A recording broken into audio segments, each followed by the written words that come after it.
So, good afternoon, learners. I'm live today from this MOOC studio, and this session is for Introduction to Cognitive Psychology. Good afternoon, learners. I'm live today from this MOOC studio, and this session is for Introduction to Cognitive Psychology. So,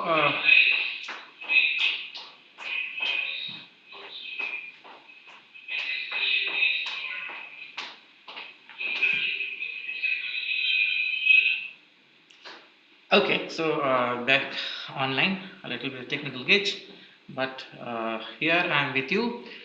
So this 1 hour session gives you the opportunity to ask questions if you have any regarding this course. So whether you are a student or you are in this course for learning new concepts, or if you are in this course for learning something about your projects that you want to do, whatever the reason you are in this course, so this is your chance to interact with me this and in a live fashion. So we'll have three of these sessions. This is the first session. I hope by now you would be through the fourth week or attention. You would have been studying attention up till this point of time. So what we'll do is I'll divide the session in two sections or in two parallel sessions. In one session, I'll take up your questions, whatever questions you have for me, and I'll try my best with whatever knowledge I have about this field to answer your questions to your satisfaction level.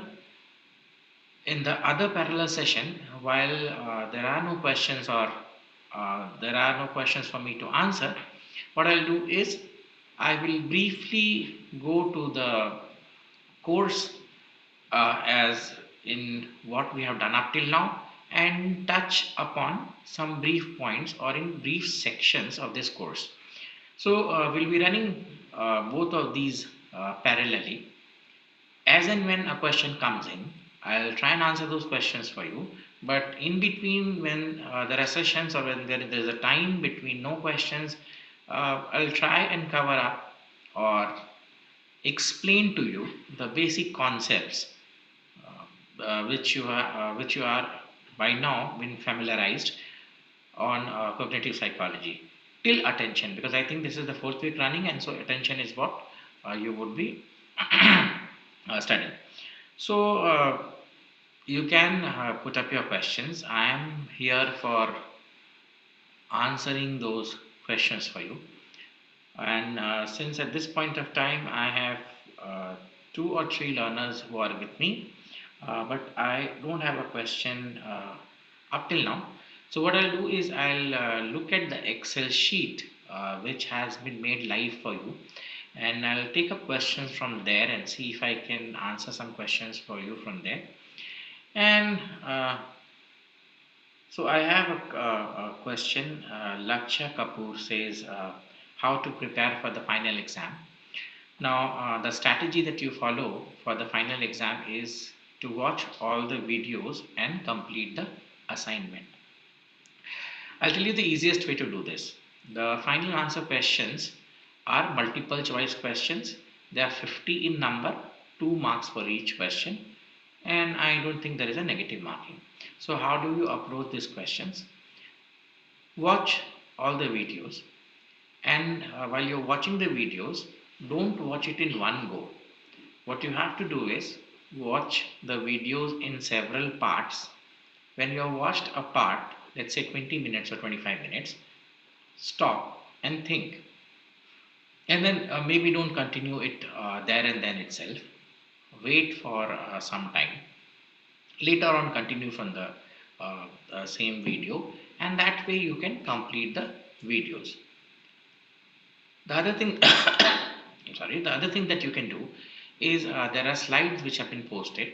These are the same slides that I've been using for my videos, so you can look at them and you can post questions on the forum. I've been answering those questions. My TAs have been answering those questions for you up till now. So post those questions for us. Then Another thing is, if you want to do really good in this course, all you need to do is look at a couple of books.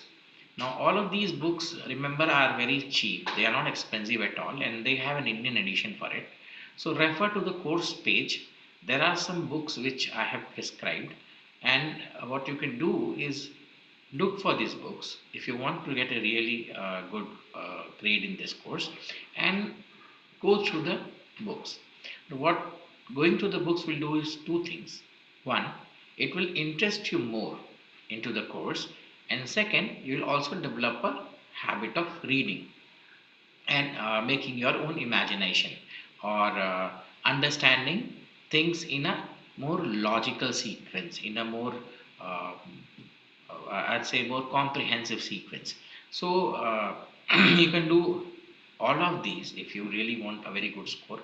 But let's say that you want a decent score enough and don't have that much time to prepare for everything or give so much time to the course. Still, two things are necessary that you need to do.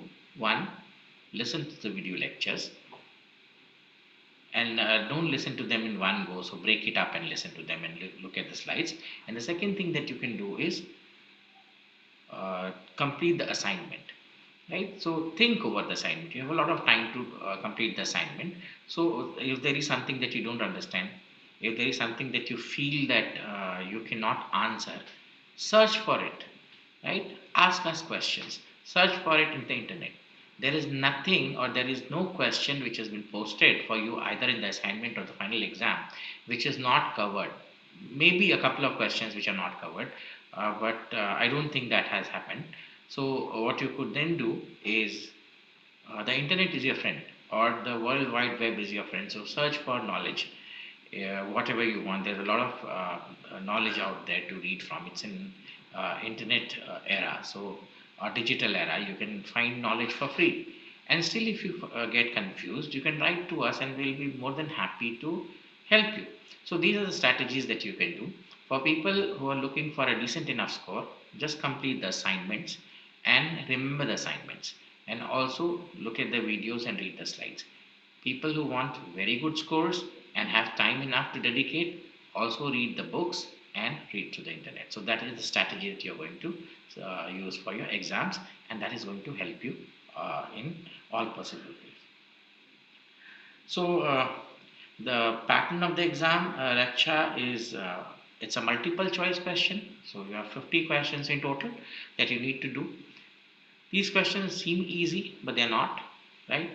Kind of these questions, or type of these questions, or I say alternate forms of these questions, are already in the assignment. So if you complete the assignment, you'll get a hint of what is going to come in your main course. So that is one strategy. And so the pattern, as I said, is a forced response choice question, or a multiple choice question, as you call them. It's it's all easy. See, complete the assignment, Saurav, and then it's easy for you. Everything is easy. There is nothing difficult that I generally put in there. So I know that you have less time. I know that you are doing so much other things, and the load is high enough. So I try to make questions which are easy. Of course, do remember that if I make everything easy, then it creates something called a floor effect. What will happen is that everybody will score very good, right? That shouldn't happen. So there are a couple of questions, or maybe three, four questions, which really require you to think, right? So yes, you may not be able to do them, but you'll get a fairly decent score. And you do understand that there should be a difference between people who actually dedicate more time and read more, and they should get benefits out of it. And that is why the way the question is, or the way the questions are designed, is in a steep progression from very easy to very difficult.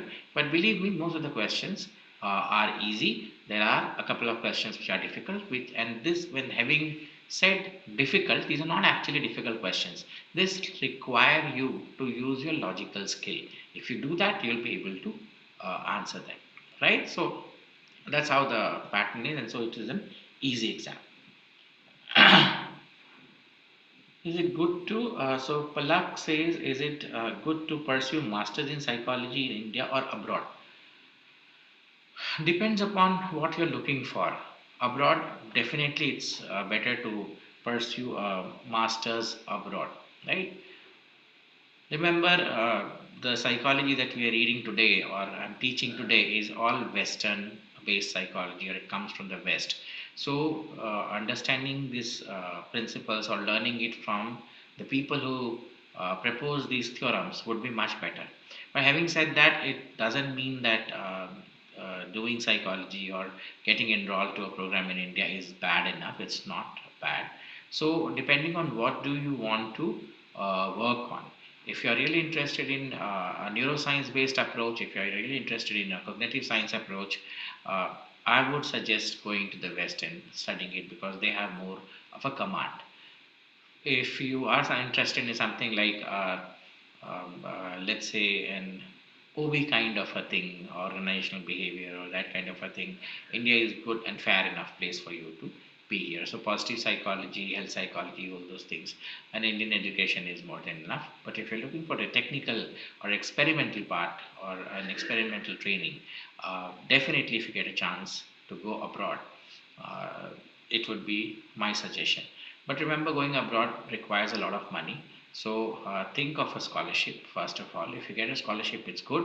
If you don't get a scholarship, get enrolled to an Indian program, and from here you can look forward for scholarships like the Sandwich Model Program, or from IIT Bombay. I remember they have a program with an Australian university.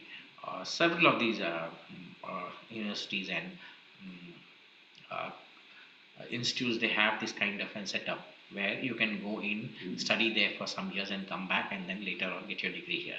So both of these modes would be good, but definitely one word answer is going abroad will give you more exposure. Okay. Will it help in UPSC optional? Yes. Thakur 220, it is going to help you in UPSC optional. But as you know, UPSC is a difficult exam, so you need to study more. Remember that in UPSC, cognitive psychology is just part of the whole psychology program. So you'll have to study the whole of psychology. But in the recent years, what I found out is psychology is a popular choice. It's easy to understand, at least for people from the science background, and so it would be a good option and good scoring subject for you. So definitely, one word answer, yes. So lecture says, will final exams have equal weightage for each week? Yes, yes, it will have equal weightage for each week. There would be some weeks which would have more questions, but generally speaking, there is a uh, kind of an equal number of questions from each section. Uh, Time duration of an exam Raksha is 3 hours to finish the exam in 3 hours, 120 minutes. Sorry, 180 minutes. So Chitra says, is there any negative marking? No, there is no negative marking for your answers as far as I remember. Thakur says, how to remember studies with psychological name, psychologist name. You can forget names of psychologists. See, none of these questions that I'll pose to you will ask a psychologist's name. So this is not a history class that I'm interested in who did what when by name. What we're interested in is what was the theorem behind it or what was the theory behind it. So even if you forget the name, it's not a big deal for us, or at least for me. What would happen is that maybe it doesn't even count because I don't remember having given a question uh, in the last some years which carries a name, as in find out what is the name of the psychologist. What you should be concentrating on is the principles of the concepts that are there, and if you understand the concept, that should be more than enough. Okay, Saurabh has a question. Forest and management is most subscribed and registered exam course on NPTEL because all questions were easy and all directly from assignment. As sometimes we have to take some courses for credit. Well, Saurabh, I have no idea about forest and management or who teaches that course. Uh, but definitely there will be questions from the assignment. Not directly, there will be some questions coming from the assignment, and some questions which are modeled after the assignment question. That is how the NPTEL works, right? And there will be some questions which are completely new in the exam. That's how the process really works.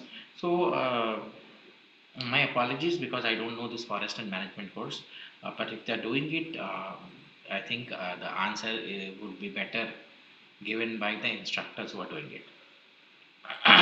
So thank you, Palak. Rahul Mandal's how attention is connected to memory. Okay, good question. How attention is connected to memory? See, attention is the gateway to memory. So when you say memory, you need to store some things.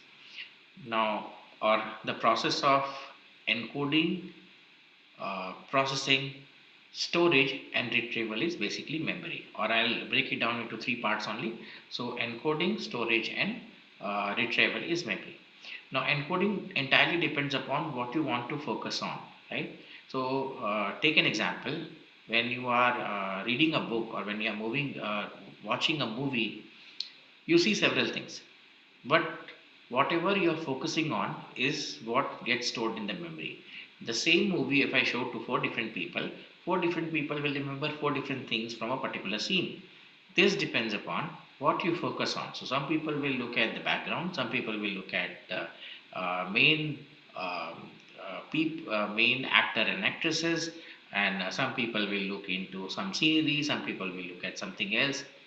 So, how do these four people rate this memory or say this memory uh, s- uh, of this event depends upon what they are focusing on. So, attention decides what gets into memory or what kind of memory is saved. So, it is basically the gateway or it is basically the filter which helps you in deciding or picking up what you want to store in your memory and what you want to get rid of or deduct from your memory. Kirti, so I'm pursuing MA from IGNU.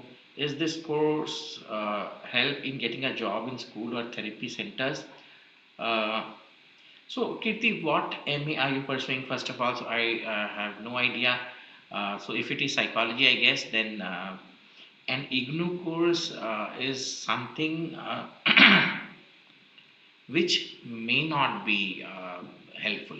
Why? Because for a teacher course or for a teacher position, as I remember, you have to have a degree in education, a BA that's called. And for therapy centers also, you need to have some kind of a registered training.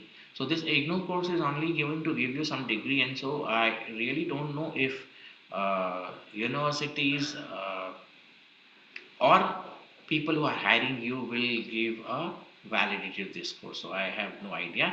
So my suggestion would be you can ask your instructor or people who are holding this course for you in terms of what is the validity of the course. As I know, this IGNU course, very few people actually uh, accredit this course or give value to this course. So please find out from the centers or wherever you're doing this course from. Right? A backup learning experience, yes, IGNU courses are good, but whether it gives you a professional job out of it, um, I have my own reservations onto it.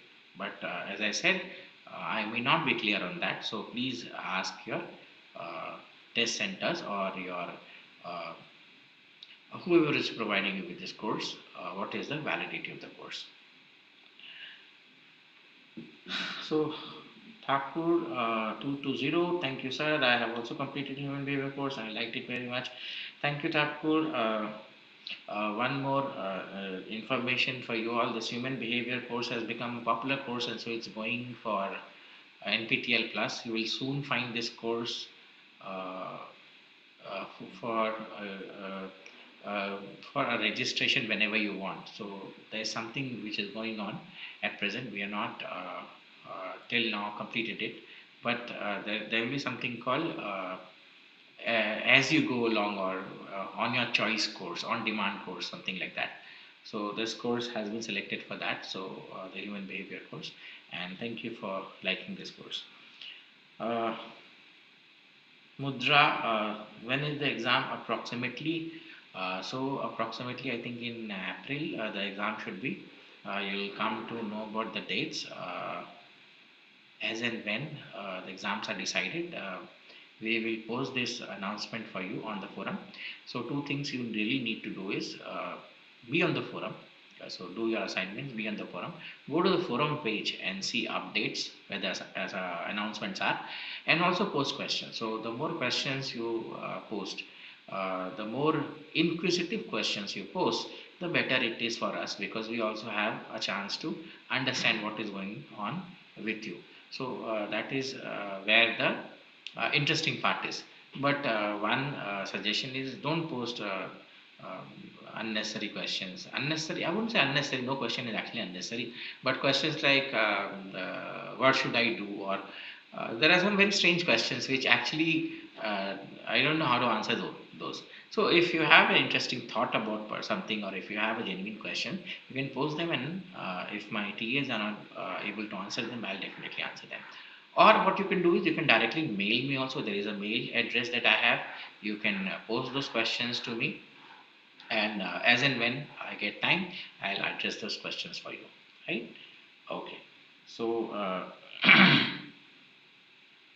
uh, what is the role of metacognition in problem solving? This topic was not covered in problem solving part of cognitive psychology. Yeah, I did not do this metacognition thing because it was falling somewhere out of league for the general cognitive psychology course. Remember, the cognitive psychology course that you are doing right now, or this course that I'm presently holding, is an introductory course. So metacognition is a kind of a dicey area, or kind of an area which requires more thinking about, or more reading, and that is why I didn't bring metacognition into the whole paradigm of problem solving, or, although it has definitely a role. But if you read recent research papers, these roles have been challenged. For example, one of the things that happens in your problem solving is something called the aha experience, or something called the problem solving phase, the incubation phase.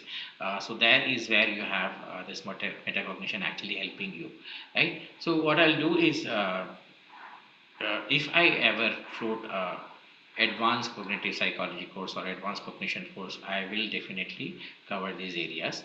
But if you are interested, I'll get back to you on what is the exact role of metacognition in problem solving. So Chaitra, it is common that people are forgetting things. Only if somebody recalls, then they are able to recollect or remember. How does this process takes place in the brain? You know, somebody recalls.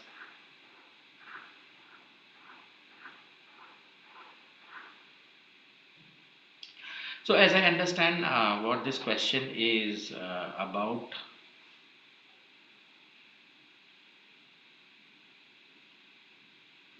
forgetting. So how does forgetting take place? And um, so basically, what from the question itself, it seems that you're talking about how cue is forgetting, or cues help in lessening forgettings. So what happens is, you are absolutely true that as in the present age, forgetting is at the highest, and as you progress, it will become more higher. One reason which I see is, things are being given to you in a very easy fashion. You are surrounded by knowledge everywhere, whether it is the mobile phone that you're using, or the home computer you're using, or people have also developed in their intelligence level. This is basically called the Flynn effect. So children in our age, they were less intellect, they had lesser intellect, but they had more fun. And nowadays you have more knowledge, and so that is why what happens is, the amount of cognitive processes, or the amount of brain processes that one should be using for storing things and recalling things has gone down, because everything is available to you. Now remember, the last time you wanted to search information, the easiest way out is googling it, right? So what is happening is the more you use area of the brain or a network of the brain, the more it gets strengthened. If you don't use this, it actually becomes or you tend to forget it. Now when you try to recall it, or when you try to put load on your brain, what happens is those networks are sort of excited, or those networks are aroused, and that leads to recalling that piece of information for a longer time. Only recently, I think couple of days before, I saw this great paper in Science magazine, and what they have proved now is that memories are stored in the synapses of the neuron, not as it was thought in terms of dendrites extending, or number of dendrites and the number of dendritic connections. Rather, newer researchers, I think the recent Science magazine has this paper which says that memories are stored into the synapses. Who would have thought that, right? So these are all new researches going on. So what happens is, if you don't use these networks, what really happens is that they degrade and forgetting happens.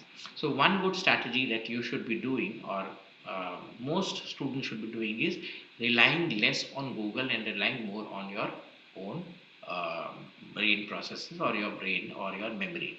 If you do that, what will happen is, not only you'll have a good memory, or you'll have given good exercise to your brain, but you will also have uh, good intelligence, as well as other functionings also, other brain functionings also. Also, what it does is, if you rely too less on Google, is that unnecessary information would not disturb us. One of the problems that is presently happening is something called cognitive load. So if you search something and it leads you to something else, and you go to something else, and you keep on going from hopping on from information to information to information, and sometimes these informations are not connected at all. Because of this, a lot of junks get stored, and so this can create a lot of entangling and interferences of information. So my suggestion is, redirect of what you want to, and use your brain more, and that would lessen, or that would actually improve your memory also, and lessen the forgetting. So, why do we use nonsense syllables in memory research? Doesn't it affect the real life application, generalization of these theories to real life? Okay, an interesting question. Why do we use nonsense syllables? See, technically, the reason why nonsense syllables, or the CVC as it called, the consonant vowel consonant system of the trigram I use, is because if we use words that have meaning, what will happen is these will already be saved with you, right? So any word that I take, so instead of taking GZK, which is CVC kind of a thing, or Q, which is a CVC kind of a consonant vowel consonant kind of let's say a trigram, this has no meaning for you. Now remember what the experiments were. The experiments were is, for how long can you remember something. Now if you have something with meaning, or if you have a word which has meaning, obviously you will remember it for a longer period of time. What your Evangos was doing is, he was trying to look at how forgetting works. So for how long can you keep something in your short-term memory or your working memory? Although these concepts were not there when Evangos were working, or Evangos constructed his experiments. So we use something called a neutral item, or we use something called an unloaded item, which has lesser interference effect. The moment we start using words, or the moment we start using meaningful words, these will be remembered better, because in long term memory these words are already stored, and so that will not tell you how forgetting happens, or the rate of forgetting. So we tend to use CVC, or the consonant vowel consonant, or the nonsense trigrams in memory experiments, to prove how long can information reside in short term memory. There are work by Brown and Peterson, and other people, Warren Warren and Deutsche also. What these people suggest, that it is almost 18 second to 20 second is the time frame for which you can keep an information in your short term uh, memory before you forget 90% of it, right? So look at these experiments. And of course, you will come to know about these experiments when you start reading the chapter on memory, or when I introduce you to the chapter of memory in your learning. But this is what the logic behind it is. Okay, so I hope.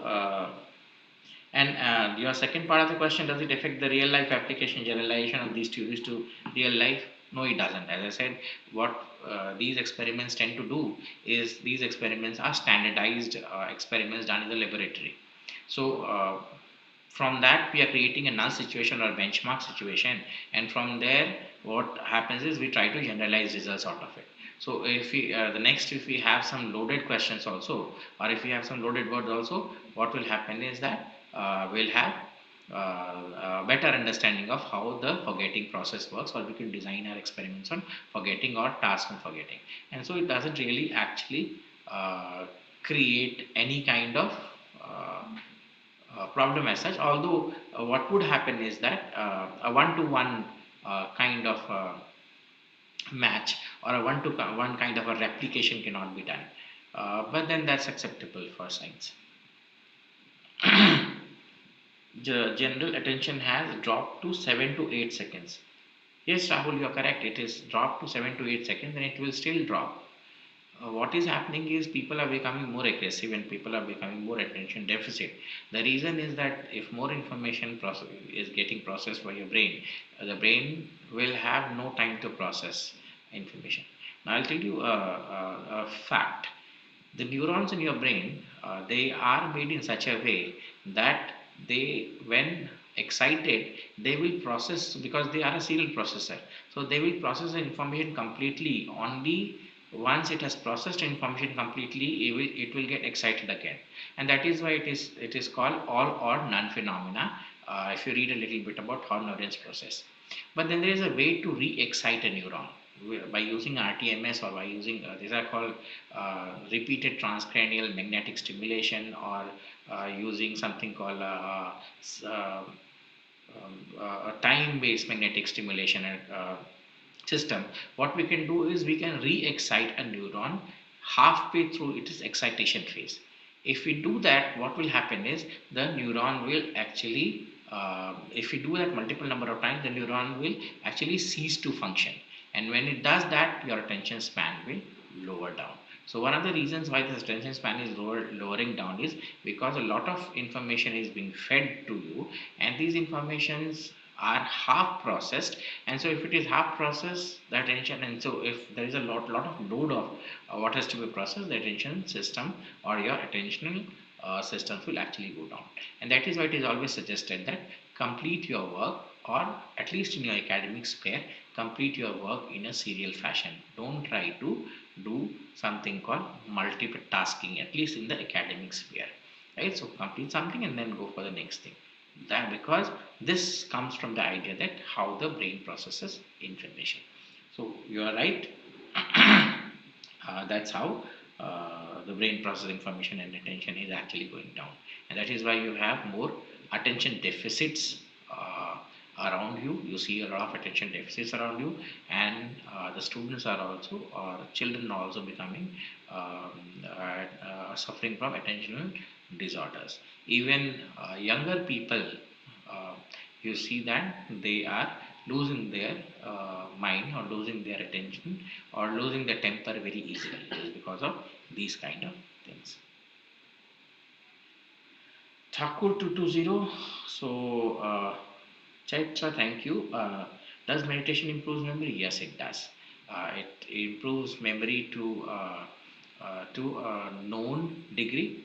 Now, presently, we are also running a study on meditation, and we are seeing how it improves some kind of cognitive process, or some cognitive process. And from the preliminary results that we have got, we have found out that meditation, guided meditation at least, it actually helps you in improve, not only improving memory, but improving your cognitive performance overall, right? But you have to wait for that study to come out and get published. So we're still collecting data in a data collection phase, and still setting up the things. The last 2.5 to 3 years has actually we're not produced anything. The reason being that things were closed, and we didn't have a lot of volunteers. But hoping that things improve, we will go back to this concept of meditation and cognitive process. So very soon you will see some results or hear some results. So in a word, yes, meditation or guided meditation actually improves memory. And the reason is when you do this guided meditation, you will sort of suppress some of the higher beta frequencies uh, and sometimes also alpha frequencies which are going through your head, and that will help you in concentrating more or processing information in a more effective way.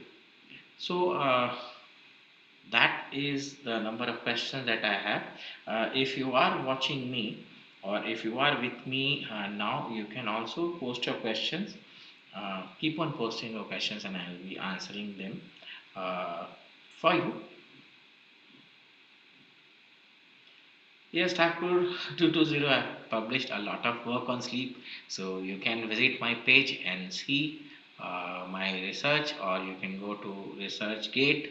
You can look at Scopus, you can look at Google Scholar, you can look at Vidwan, whatever you want to, and those there is where you'll find my papers. So I welcome you to look at my papers and see if it interests you. Right? You can also go to the lab page, my lab page, and you can see those papers there.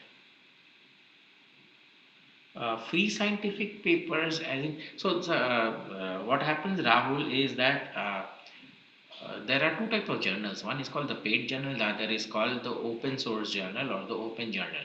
Now, for one journal set that comes to my mind is called Frontiers. Now, I'm an associate editor at one of the Frontier in psychology. So, at least in decision sciences and psychology, I am one of the editors in that. So, I know that this group, the Frontiers group, they publish papers, free research papers. I won't say free, but these are open source papers where anybody can download them and read them. Right? So the cost of publishing is paid by the author. So search for open source journals, and if you even if you don't find it, and if you think research is interesting for you and you're not finding that paper, a good idea would be to write to the author of that paper, and he definitely will send you a copy of the paper. So that is how you get free research papers, right? Okay, so you can also post more questions, and I'm still here with you. Let me at this point also go to the Excel sheet or and see take questions from there as well, right?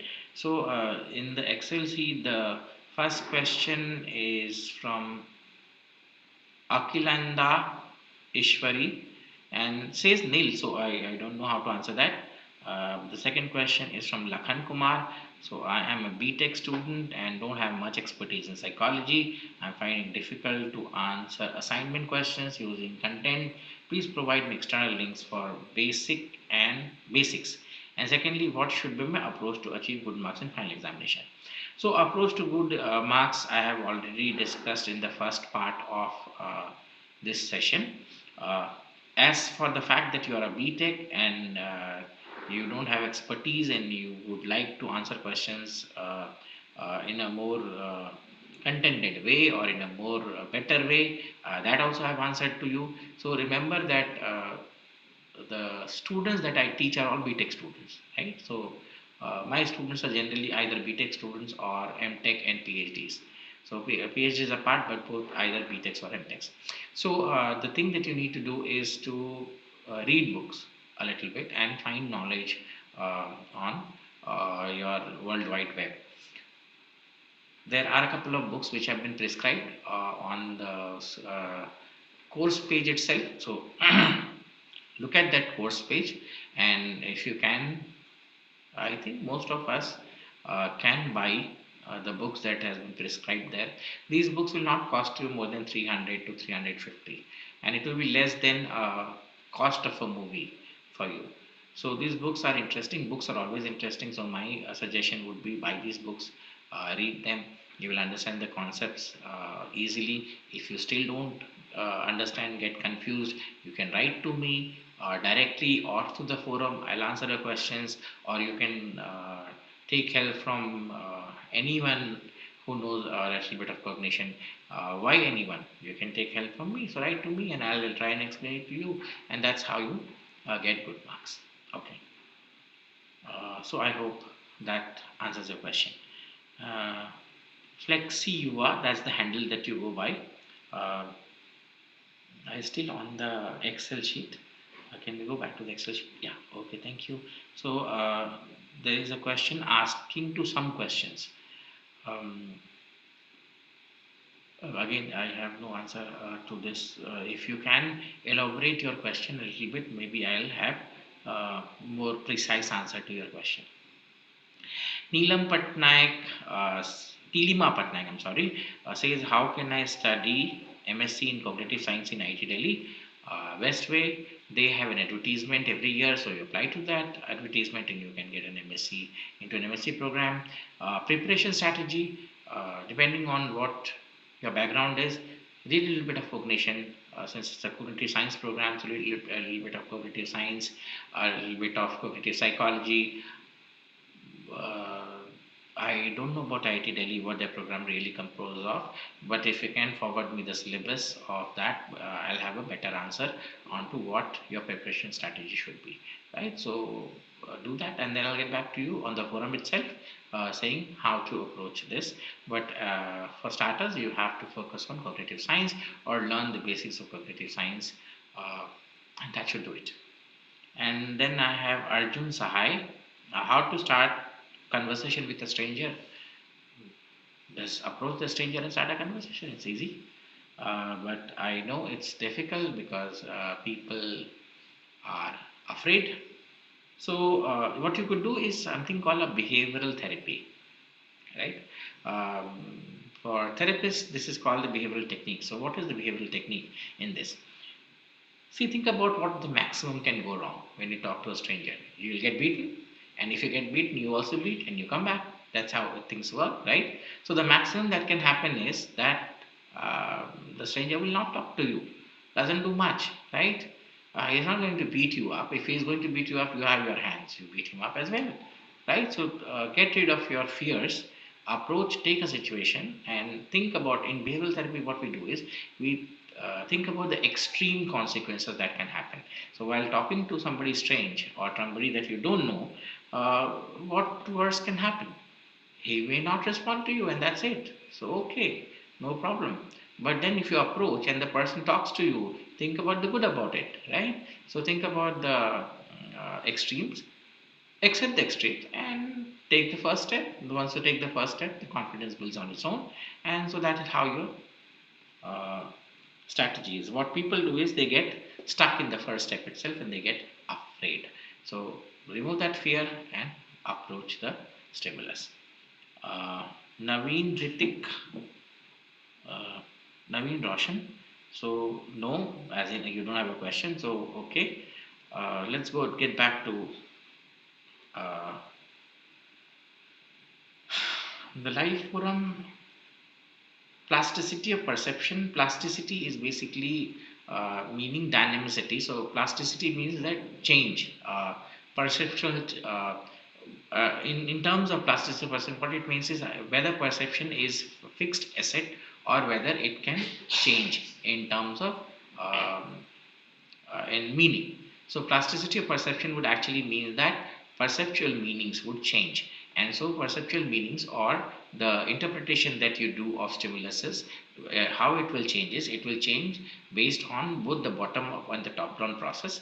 As you get more and more information about the object that you are perceiving, your meaning about it keeps on changing because new information gets added through your different senses. Similarly, the top down process or your memory and experiences also come in handy, or they also play a large role in shaping your perception or changing meaning. So what plasticity of perception technically means is that perception is not fixed, but it keeps on changing depending on the kind of interpretation or the kind of processes that goes on in terms of interpreting the data that you're getting. So that is what is called plasticity. uh, Dr. Anis has a question. So is there indigenous Indian systems equivalent to Western psychology? Well, I did some work on this myself and trying to find out an equivalence. The only book that I came across is published. I don't remember the author right now, but there is a volume of uh, books which are done, which have been written, which are equivalent to Western psychology. But finding an exact equivalent to Western psychological principles in terms of Indian psychology, you may not find it, right? Uh, for starters, the way the mana or the mind, so first of all, the mind and man are two um, uh, are not very equivalent concepts. So the way they are been imagined or been established in two different psychological, the philosophical paradigm of Indian psychology or Indian philosophy and the Western psychology are different. So not only their base, not only their structure of how they have imagined these concepts and these phenomena are different, the way they work for people or the way they analyze people are also different. So an exact equivalent may not be possible because I've asked this question to people who do Indian psychology and I've always got a rounded answer. At one point of time I was also interested in finding out whether there is an Indian equivalent. So although we have a concept of smriti, which is memory, but the way the Western philosophers have explained memory and the way the Indian philosophers have explained memory, there are two different extremes to it, right? Um, but if you come across something interesting, do let me know. As I said, I just found just one volume written by uh, an Indian philosopher on cognition, and that's the only thing. And from what I read there, it has nothing to do with, or it has very less to do with Indian psychology. Right, so that's an answer to your question. Mudra Dhumal, put your email in the chat box. Uh, okay, the point is that just go to my web page and you'll find the email. Dear student, the reason is I cannot write at this point of time. My writing is not that good. But I'll ask Rekha to write my email if you can on the chat box. She'll do it for me. So, and then you can take this email from here. Okay. Next question, sir. Does being in a good mood reduce capacity to process incoming information? No, actually not. Being in a good mood actually enhances your capacity to process incoming information. See, mood is always mood is a positive indicator. So bad moods tend to process negative information, and good mood tends to process positive information, right? Bad moods, what they will do is they will only focus on the negatives, and they will be very attentive to certain bad indicators. But generally good mood, because we're not talking about emotion. Remember, there is a difference between emotion and mood. Bad emotion or good emotion may reduce your capability, but moods are for longer period of time. So good moods actually help you in uh, processing information and processing good amounts of information. So here you have the email. Thank you, Rekha, for that. You can now write questions directly to me, but I'll prefer questions on the forum, because that is what will happen is my students will also get a chance to answer the questions, and I read all the answers that they write and all the questions that you post. Only if they are not writing it correctly, I intervene and write an answer for you. So my suggestion would be first putting it into the uh, if it's a question for general public, or it's a question for helping other public, a public question which helps a lot of people, put it onto the forum. Okay. uh, Rekha Gupta. So, sir, the exam marks will be given in percentage or percentile form. I think it's in terms of percentiles or percentage. I exactly don't know. Rekha. Raksha, I'm sorry, not Rekha, Raksha. Um, is in percentile or percentage? I think it's in percentile. I'll get back to you. I'll talk to the people who handle this, and I'll get back to you on what the actual format is. That should be in percentile, because as till the point of time that I have put the final scores, it comes in terms of percentiles. Okay, Tushar, how to make breaks more mood pressure during studies?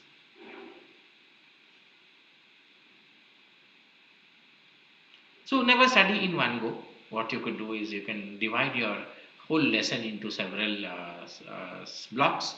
So once you complete a segment, also never come do these breaks, as in if you are doing something interesting, or if you are reading something part of a course or part of knowledge which is necessary for understanding a concept, never break it in between.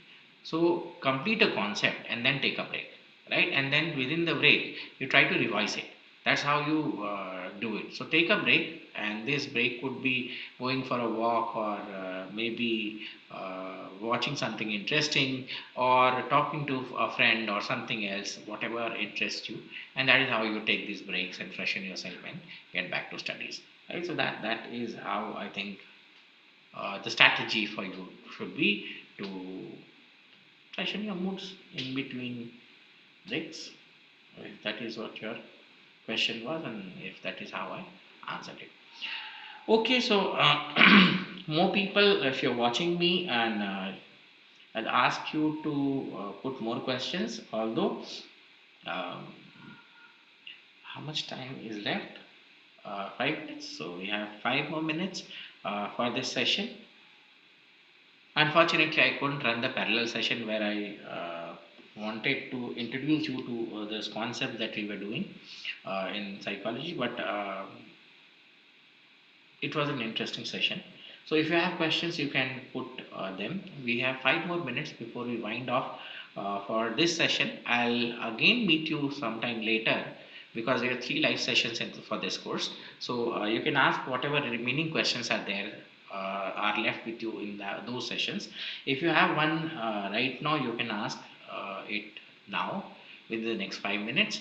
And in the next session, I will definitely also run a parallel session with this in the breaks that I have from the question, and make you or introduce you to the concepts of cognitive psychology.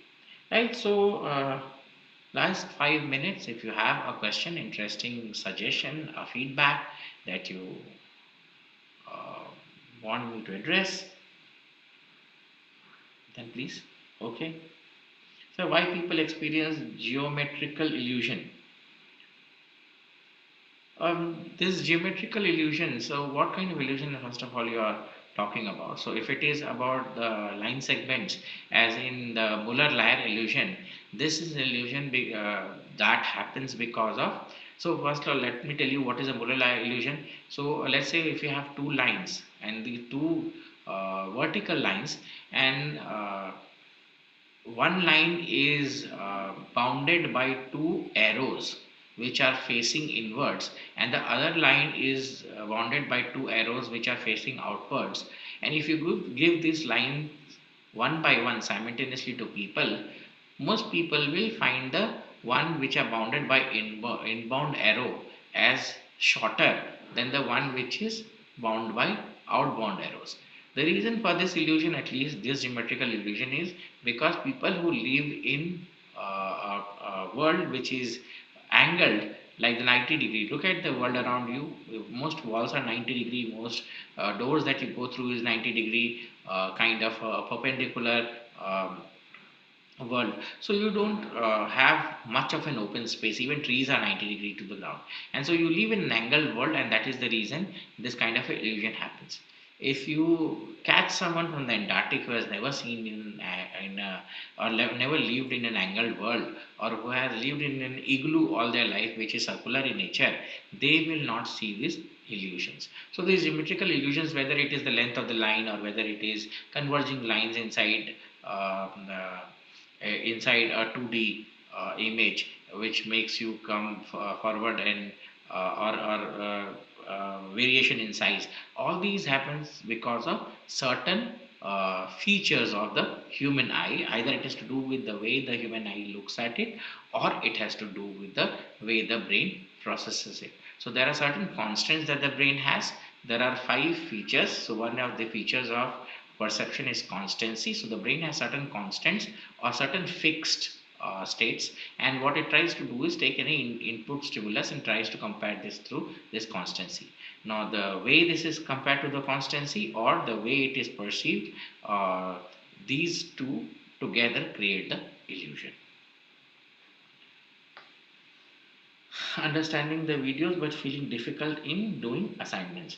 New observer, my suggestion would be to look at the videos, read the slides, and also try to think first of all.